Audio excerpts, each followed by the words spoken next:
Olá a todos, espero que estejam bem. Dando continuidade ao nosso estudo de detectores no domínio da frequência, na aula de hoje iremos estudar, uma ferramenta bastante útil para transformar um sinal no nosso tempo discreto para o que nós chamamos do domínio da frequência. E essa ferramenta é a nossa famosa, transformada rápida de Fourier, ou FFT. Ok? Então vamos lá na nossa aula. Bom, o assunto da nossa aula, transformada de Fourier. O assunto da transformada de Fourier é um assunto um tanto longo, no qual poderia facilmente ser contemplado em uma disciplina de transformada de Fourier. Bom, o objetivo do nosso curso aqui é só entender como funciona, e como utilizar essa transformada para a aplicação dos nossos detectores. Então eu não vou entrar nos detalhes de como é a transformada de Fourier, suas propriedades, e bem como detalhes internos do algoritmo da FFT, beleza? Esse assunto da transformada de Fourier de tempo contínuo e de tempo discreto pode ser visto nos livros do Oppenheim, ou livro do Reiki. Na verdade, em qualquer livro com a temática de sinais e sistemas, ou processamento em tempo discreto, ou processamento de sinais também, aborda o assunto da nossa transformada de Fourier, ok?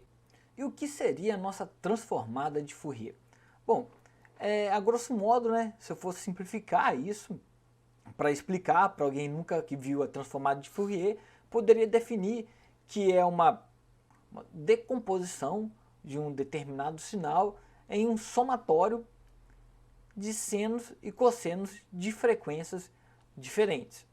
Ou seja, escrevendo isso matematicamente, o que isso quer dizer? Que tem um sinal aqui, no meu caso, está no tempo contínuo, está em função do meu tempo, mas poderia ser também em tempo discreto, sendo que a diferença é que no tempo contínuo eu vou aplicar a transformada em tempo contínuo, em tempo discreto, lógico, a transformada em tempo discreto. Bom, esse meu sinal é igual, a um somatório de cossenos, de funções cossenos e senos de diferentes frequências, onde a frequência aqui, nós podemos ver aqui, seria esse n aqui, tem esse somatório, eu estou mudando meu n, esse n minúsculo dessa fórmula, que representa diferentes frequências, ou seja, qualquer sinal no meu tempo contínuo ou tempo discreto pode ser representado por um somatório de cossenos e senos de diferentes frequências, observando que esse termo aqui, que é um termo contínuo,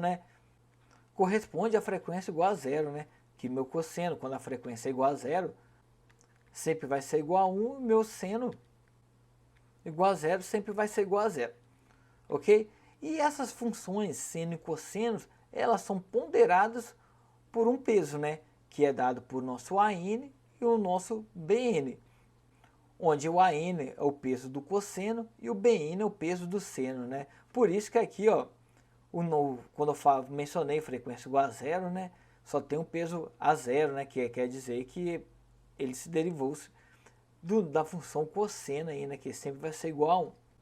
Então, outra interpretação, da nossa transformada de Fourier seria qualquer sinal de tempo contínuo, tempo discreto, pode ser decomposto em um somatório de funções cossenos e senos com um determinado peso, que eu vou colocar aqui. Agora a grande questão é como obter esses pesos, Então, esses pesos aqui, o AN, o BN, como nós fazemos, que é nada menos que o AN para a nossa frequência igual a zero, eles podem ser obtidos por meio da nossa transformada de Fourier. Ou seja, ao aplicar a nossa transformada de Fourier num sinal aqui, de tempo contínuo ou tempo discreto, eu consigo obter,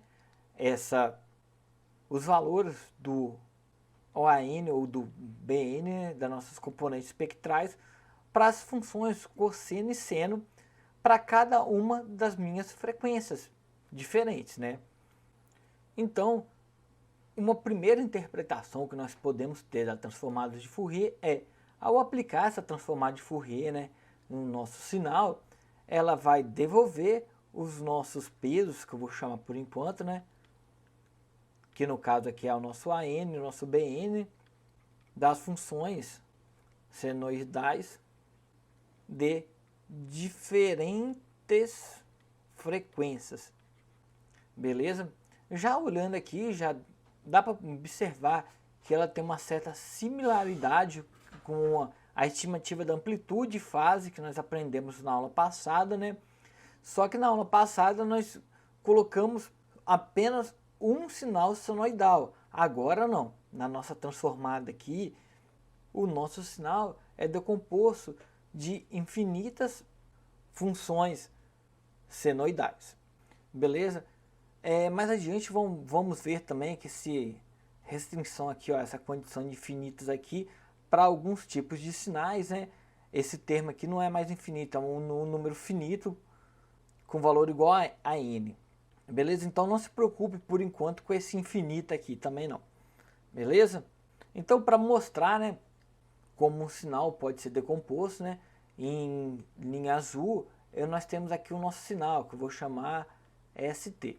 Então ele foi decomposto em várias frequências diferentes. Aí é plotado aqui nesse mesmo gráfico aqui, em linhas vermelhas, quando eu utilizo somente uma senoide. Então tem o nosso sinal em azul e uma componente espectral aqui, beleza? Agora tem a reconstrução do meu somatório, agora daquele somatório meu, eu estou utilizando duas senoides diferentes, ou seja, aqui ó, o nosso N aqui, agora o nosso N está igual a 2. Então eu peguei essa senoide e somei com a outra senoide. E agora já formou esse meu sinal aqui, que podemos ver que está mais próximo dessa onda quadrada original, né, que está em azul. Nesse terceiro grafo, o nosso somatório do N igual a 1 agora está indo até o 3, ou seja, estou usando 3 componentes espectrais ou senoides, né, para reconstruir meu sinal. Podemos observar que está mais próximo, né, do que as duas reconstruções anteriores. E por fim, nessa última aqui, eu estou utilizando um somatório equivalente igual a 4. Ou seja, estou utilizando 4 diferentes senoides para reconstruir meu sinal. E olha que já estão bem mais parecidos. E se eu usar aqui, no meu caso, infinitos senoides, eu vou ver que o meu sinal reconstruído, né, que é o sinal em vermelho, vai convergir para um sinal meu verdadeiro. Isso mostra que qualquer sinal pode ser decomposto em funções senoidais, né, com diferentes amplitudes e diferentes frequências. Beleza? Outra interpretação da nossa transformada de Fourier é que ela é utilizada, né, para representação no domínio da frequência do nosso sinal. Ou seja, é usual, né, quando um sinal já tem os valores dos coeficientes de Fourier, né, que seriam esses valores aqui do nosso AN e do nosso BN, e mencionar que o nosso sinal está representado no domínio da frequência. Então, considerando aqui, no caso de um exemplo de um sinal em função do nosso tempo, né, um sinal senoidal, então vou colocar aqui, ó, vou fazer uma tabelinha que seria o nosso domínio, que seria o tempo, né, e o valor. Então no tempo 0, eu vou ter um valor igual a 0, no tempo 0,1, vou ter um valor aqui, 0,05, por exemplo, 0,2, o valor 0,07, e aí vai continuando aí. Eu tenho essa informação. Quando eu aplico, né, a minha transformada de Fourier, agora o meu domínio vai ser minha frequência. E onde aqui eu vou colocar meus coeficientes da transformada de Fourier, que é os nossos valores, o AN e o BN para cada frequência. Então, para a frequência 0, eu vou ter um determinado valor, né, de coeficiente. Para a frequência H, 1 Hz, vou ter outro valor, mas eu vou ter esses coeficientes para cada uma frequência específica. Então nós mudamos nossa visão, né? Aqui eu tenho meu tempo e aqui eu tenho minha frequência. Então, para o caso nosso, né, nós estamos trabalhando com sinais, nossas pesquisas trabalham com sinais específicos na frequência, né, é mais interessante trabalhar no domínio da frequência, que ali eu tenho informação somente na frequência que eu desejo, né, ok? Então, mudando, né, essa visão nossa aí de enxergar o nosso sinal no domínio da frequência, é útil para o nosso tipo de sinais, né, que é específico na frequência.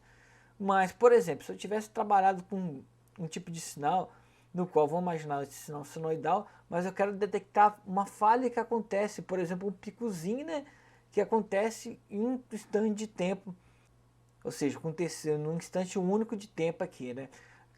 Já a análise na frequência não vai ser uma análise tão vantajosa, né, porque esse pico aconteceu em um instante específico, então você pode detectar esse pico olhando melhor o meu tempo, né? O sinal evoluindo no tempo, dá para perceber esse meu pico aqui. De fato que não vai ser possível detectar olhando as minhas frequências, beleza? Bom, a transformada de Fourier, né, como eu já mencionei, ela está correlacionada a diversas outras transformadas, né? Que vai depender se o sinal é de tempo contínuo, tempo discreto, se não é periódico, não é periódico, na função utilizada, né, que nós estamos decompondo em funções senoidais, mas pode decompor em outras funções periódicas, que também existem as transformadas.